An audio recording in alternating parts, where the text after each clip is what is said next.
The Promised Land for the Israelites is of course mentioned only in the Bible. The Quran too, echoing the Bible, asserts that it was Allah who promised the land to the Israelites in very clear and precise Arabic verses. So, on what grounds do the Arabs claim that the land of Israel, as well as the whole of Arabia, are their own? The land of Israel was promised by God in very clear biblical verses to the descendants of Isaac only. The expressions promised land or land of promise, al-Ard al-Maw'uda or Ard al-Mi'ad, do not appear in such manner in the Quran, but in the Arabic translation of the Bible. In the Quran, the promised land or land of promise is mentioned in Al-Ma'idah 5.21. O my people, enter the holy land, Al-Ard al-Muqaddasa, which Allah hath unto you assigned. Allah had written, Kataba Allahu lakum, and turn not back ignominiously, for then will ye be overthrown to your own ruin.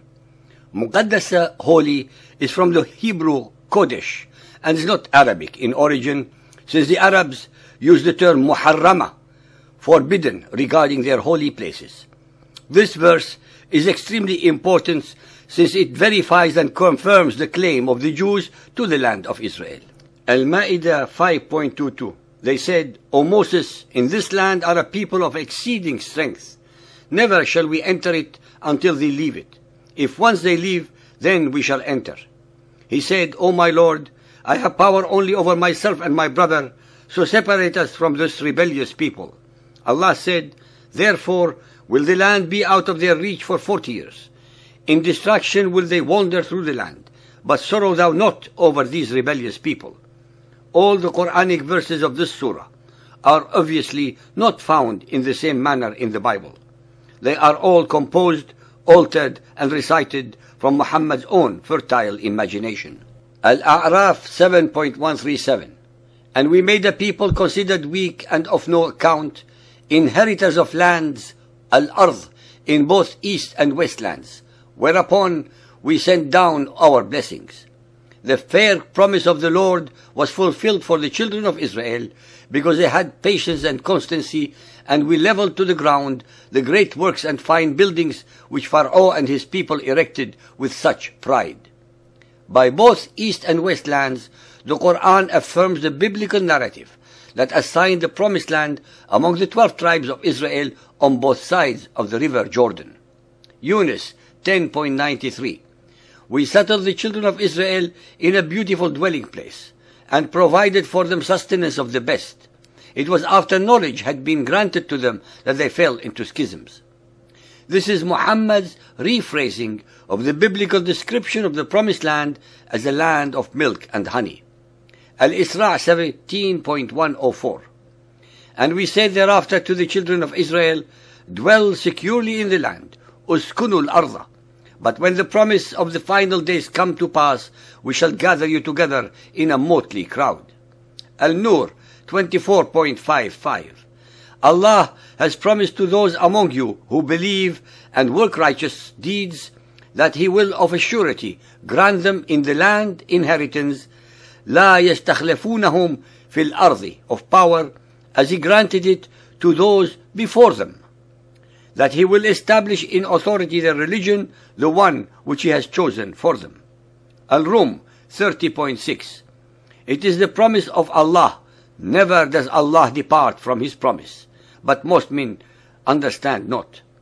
Since Allah never does Allah depart from His promise, then the claim by the Arabs and the followers of Muhammad to the land of Israel is obviously null and void. In the Bible, Genesis 17.7. And I will establish my covenant between me and you and your seed after you in their generations for an everlasting covenant, to be a God to you and to your seed after you. And I will give to you and to your seed after you the land where you are a stranger, all the land of Canaan, for an everlasting possession, and I will be their God. And God said to Abraham, This is my covenant which you shall keep between me and you and your seed after you. Every male child among you shall be circumcised, and he who is 8 days old shall be circumcised among you. Every male child in your generations, he who is born in the house, or bought with money from any stranger, who is not of your seed. And as for Ishmael, I have heard you. Behold, I have blessed him, and will make him fruitful, and will multiply him exceedingly. 12 princes shall he father, and I will make him a great nation. But my covenant will I establish with Isaac, whom Sarah shall bear to you at this set time in the next year. Since the alleged Arab traditions are derived entirely from the Bible, the pagan Arabs having had no knowledge of the biblical events before Muhammad's Quran, then they should accept the crystal clear fact that the land of promise was for the Israelites only, just as the Quran itself also asserts. Furthermore, it is alleged that Muhammad instructed that 2 religions cannot exist in the country of Arabia, and subsequently almost all the Judaized and Christianized Arabs were expelled from their own native lands by the followers of Muhammad. So the Arabs claim both Arabia and the Holy Land as theirs, contrary to both the historical records and the religious ones. All the Arab and Muhammadan theological, historical, and political contortions cannot, should not, and must not be allowed to succeed.